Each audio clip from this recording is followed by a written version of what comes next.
이쪽으로 앉으세요. 안녕하세요.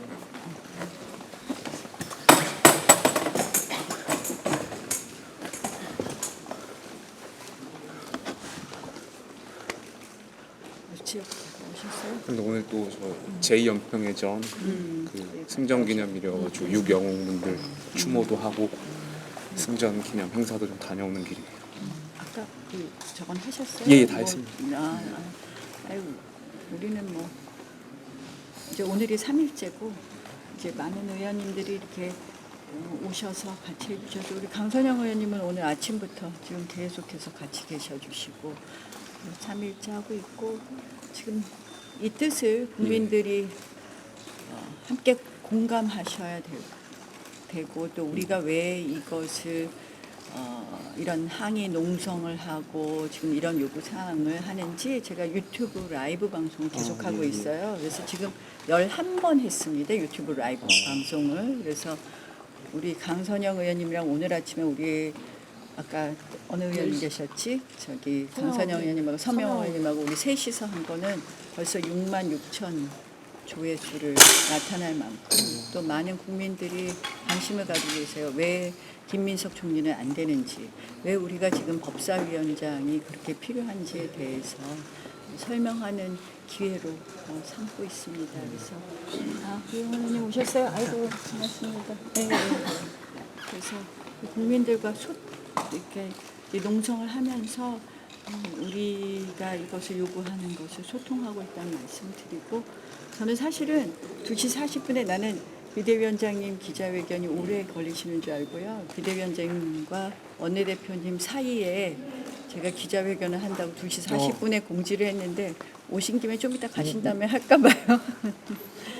그냥 뭐 여기서 얘기하면 뭐 우리 지금 뭐 김민석 총리 후보자에 대해서는 아시다시피 또 우리 비대위원장님도 공감하시다시피 우리가 사실은 새 정부 출범했을 때 웬만하면 이 총리 후보자 청문회도 잘 통과시키고 정말 이 새 정부 출범을 좀 도와주겠다라는 그런 의지로 시작을 했습니다. 아시다시피 처음에 뭐 총리 지명됐을 때 뭐 이 총리가 잘못됐다 이런 얘기를 먼저 시작하지 않고 이렇게 지켜봤는데 이 청문회를 하다 보니까 이거 해도 너무하다. 정말 이게 국민의 상식이라든지 눈높이에 너무 벗어나는 총리이다 하니까 저희로서는 도저히 이 총리 후보자가 지명되어서는 이 도덕성은 물론이고 총리의 능력 문제에 있어서 어떤 것 하나도 요건에 충족되지 않기 때문에 지명 처리하는 것이 맞다라는 것을 국민들께 조금 더 설명하고 싶어서 이렇게 농성을 하게 됐고 이 세 가지로 정리를 했는데요. 배추 총리, 그다음에 장농 총리, 스폰 총리 후보자는 안 되겠다. 뭐 아시다시피 이제 배추 총리는 야인 시절에 유학 자금과 관련된 이야기고요. 스폰 총리도 마찬가지 얘기겠죠. 장농 총리도 지금 결국은 이 돈의 산수가 안 맞는 것, 수입과 지출이 안 맞는 거, 그럼 현금을 장롱에 넣고 썼느냐 하는 그런 의미입니다. 그래서 총리는 물론 역량 부분도 우리가 추경이 중요하고 지금 국가 부채 규모가 중요하고 한데 이런 부분에 대해서 전혀 알고 있지 못함을 이야기를 하게 되었습니다. 그래서 이 총리 부분이 하나 있고요. 법사위원장 제가 조금 그냥 얘기할까요? 예, 우리 비대위원장 오셨는데 제가 얘기해갖고 그러네. 법사위원장은 지금 이제 저는 법사위원장은 잘 보시면 작년에 28일 만에 민주당이 국회의장하고 법사위원장을 모두 본인들이 갖고 상임위원장들도 본인들이 갖고 싶은 상임위원장을 다 지명하고 그리고 선임하는 절차를 시작했습니다. 그리고 우리 당에게는 뭘 요구했느냐? 그냥 이 상임위원장들은 그러면 당신 당이 가져라, 국민의힘이 가져라 하고 본인들이 마음대로 상임위원장을 배분하고 선출했습니다. 그때 제가 사실은 그때 당시에 이 국회의장하고 법사위원장을 같이 갖는 것은 국회에 한 번도 없었던 관행이다. 딱 한 번 있었던 것이 21대에 민주당이 무도하게 1년을 가지고 있다가 1년 만에 내놓았던 그런 사례가 있고, 이거는 국회 관행에 벗어나니까 이것을 한마디로 절대 받아들일 수 없다라고 주장을 했습니다만, 그 당시 이제 우리 당에서도 항의 정도 하는 것으로 우리가 그냥 뭐 그것을 받아들이는 꼴이 되었습니다. 그런데 이번에는 지금 저희가 그때는 그래도 마지막 대통령의 제2 요구권이라는 것으로 어떤 법안에 있어서 민주당 마음대로 하는 법안들에 대해서 우리가 제어할 수 있었지만, 이번에는 우리는 이제 야당이 됐기 때문에 우리를 선택한 국민들의 목소리를 담을 수 있는 그릇이 하나도 없는 겁니다. 그래서 우리 법사위원장은 우리에게 돌려달라는 그런 측면이 있고요. 또 하나는 다른 게 아니라요. 그러니까 결국은 법사위는 원장을 갖는 것이 법치 수호를 위한 최후의 방어선이란 말씀을 드리는 것이고, 이것을 그대로 갖겠다는 것은 입법 독재 선언입니다. 그리고 두 번째로는 이거는 바로 이재명 대통령 방탄 선언이라고 봅니다. 왜 이재명 대통령 방탄 선언이냐? 법사위원장을 가져야지만 지금 이재명 대통령의 재판 리스크는 그대로 진행이 되고 있습니다. 재판 5건 중에서 3건은 기일을 추후 지정, 한마디로 재판을 언제 할지 모른다고 추후 지정의 상태로 갔고, 그때 이 사법부에서 얘기한 거는, 법원에서 얘기한 거는 헌법 제84조 하나를 들었는데, 헌법 제84조는 새로운 형사 소추를 말하는 것이지 이미 진행된 형사 재판을 정지하는 것은 아닙니다. 이건 어떻게 알 수 있느냐? 헌법 68조 2항과 같이 읽으면 알 수 있습니다. 헌법 68조 2항이 뭐냐? 대통령 선거를 다시 하는 건데요. 대통령 선거를 다시 하는 사유를 뭐라고 했냐면, 대통령 거리될 때 당선인은 지위에 올라간 것이 아니기 때문에 거리라는 표현을 안 쓰니까 거리를 풀었었습니다. 당선인은 첫 번째 사망, 두 번째 판결, 세 번째 기타 자격상실 사유입니다. 결국 대통령의 경우에도 판결을 받을 수 있다는 것을 예정하고 있습니다. 헌법 68조 2항은. 그래서 법원이 이번에 헌법 84조를 쓰면서도 아무런 설명을 쓰지 않고 헌법 84조만 덜랑 쓴 이유는, 법원도 뭔가 이것이 맞지 않는 해서 결국 사법부도 뭔가 깨름직한 결정을 했다고 봅니다. 저는 아직 남은 재판 2개가 있습니다. 수원지방법원 재판.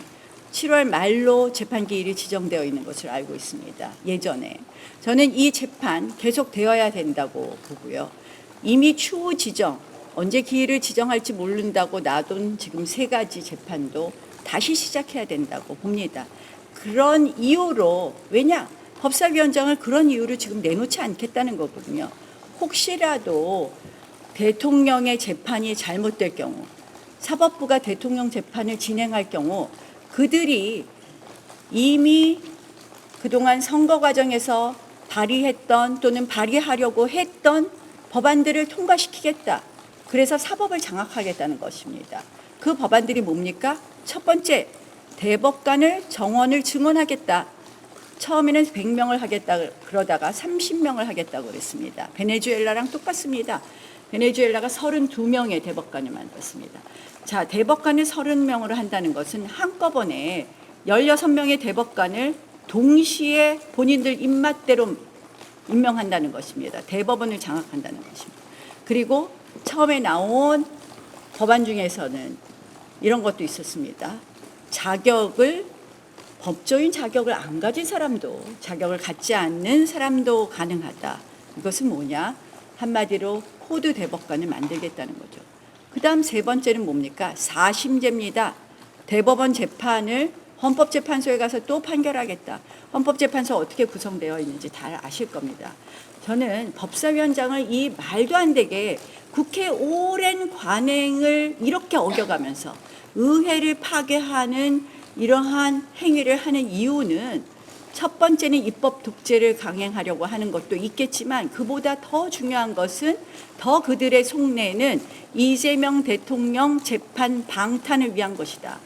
결국 이재명 대통령이 당대표일 때는 이재명의 민주당이 그 의회를 뭐 온갖 탄핵이니 여러 가지로 이미 파탄내서 의회 민주주의를 파탄냈다면 이제는 방탄을 위해서 법사위원장을 차지하면서 결국은 국회의 파탄을 넘어서 사법 시스템도 파탄내려고 한다라는 말씀을 드립니다. 저는 그리고 대통령에게 이렇게 재판을 열지 않는다는 것은 대통령 스스로도 당당하지 않습니다. 본인이 스스로 무죄라고 주장했으면 당연히 재판받아야 되는 거 아니겠습니까?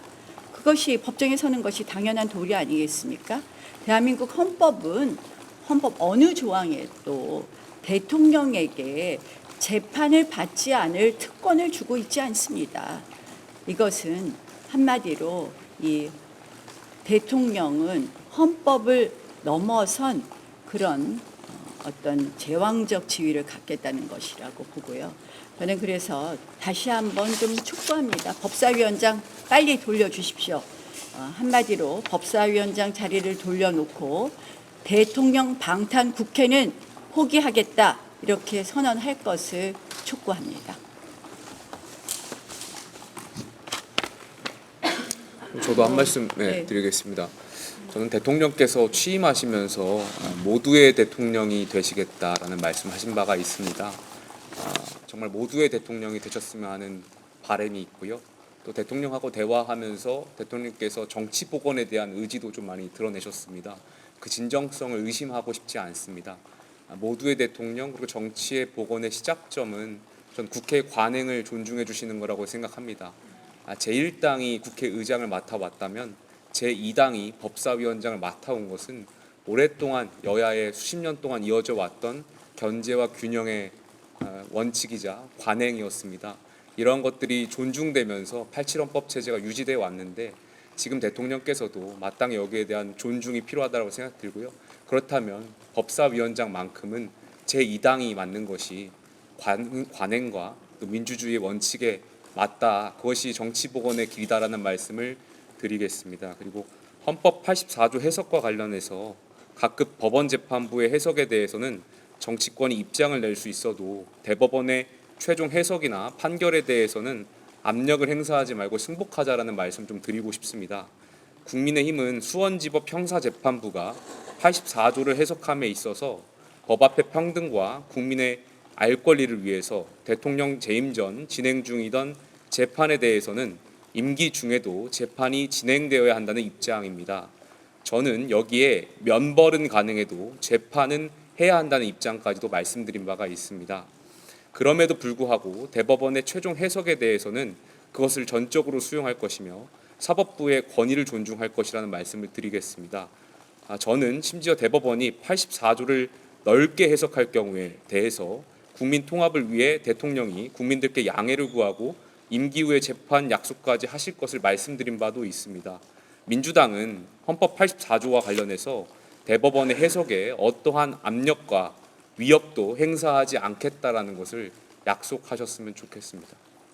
우리 이왕 의원님들도 계시니까 우리 박성원 의원님 먼저 말씀하실까요? 강선영 의원님 먼저. 저는 충분히 했다고 생각하고. 네, 박성원 의원님. 네, 조금 전에 제가 온 마이크로 말씀을 드린 부분들이 있고요. 추가적으로 말씀을 드리면 대통령의 재판과 관련해서는 소추 기간이 예를 들어 소추의 의미를 민주당과 이재명 대통령 해석하는 것처럼 재판까지 포함하는 개념으로 해석을 해버리면 소추 기간에 법원도 포함이 됩니다. 국민 여러분께서 상식적으로 판단하실 때 법원이 소추 기간이 맞습니까? 한번 제대로 좀 판단을 해주십시오. 그리고 헌법재판소법에는 명확하게 명문으로 소추와 재판을 구분을 하고 있습니다. 국민의 법 감정과 상식에 맞지 않는 그런 억지 주장은 이제 그만해도 될 것 같고요. 앞에서 민주당이 법치주의를 파괴하고 대화와 타협을 통한 민주주의의 복원이라는 큰 명제에 어긋나는 일들을 지금까지 해오고 있습니다. 법사위원장의 배분 문제라든지 그리고 야당과의 협의 없이 일방적으로 상임위원장 임명을 강행하는 이런 부분들에 대해서는 이제는 국민의 눈높이에서 국민의 상식으로 협치의 복원이라는 관점에서도 다시 제자리로 돌려놓아야 한다고 생각을 합니다. 이용호님. 저는 그러면 원래 기자회견을 하기로 했는데 일단은 말씀드리는 거는 했는데요. 우리 김영태 위원장님 뭐 더 주실 말씀 있으면 충분히 말씀드렸습니다. 그래요. 뭐 아니면 질의하실 거 있으면 좀 얘기 좀 들을까요? 아니면 질의하실 거 없으면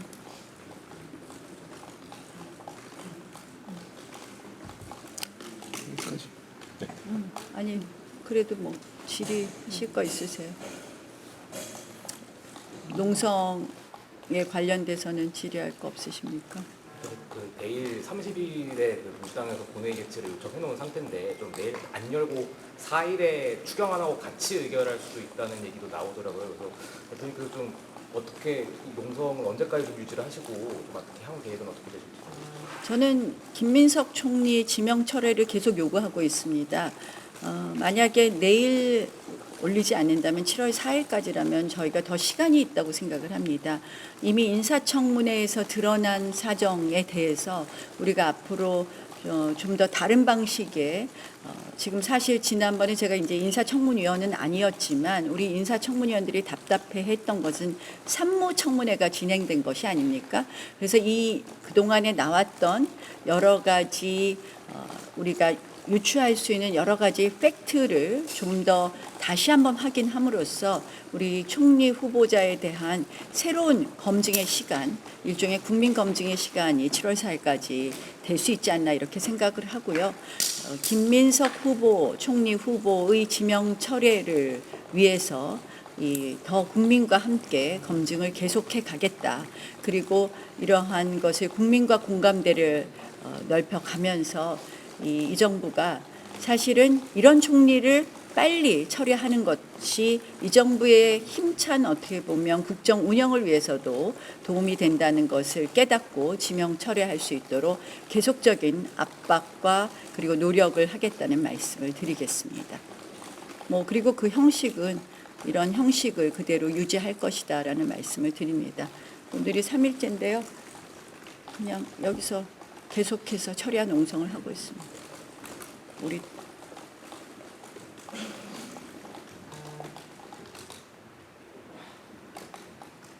파괴 측면, 입법 독재뿐만 아니라 이재명 대통령 방탄이라는 측면까지 같이 봐주시면 좋겠습니다. 너무 이 헌법 질서가 좀 무너지는 것, 의회 질서가 무너지는 것, 이것은 결국 국민들에게 손해가 갈 것입니다. 그런 의미에서 저희가 이러한 주장을 하고 있다는 말씀을 드리겠습니다.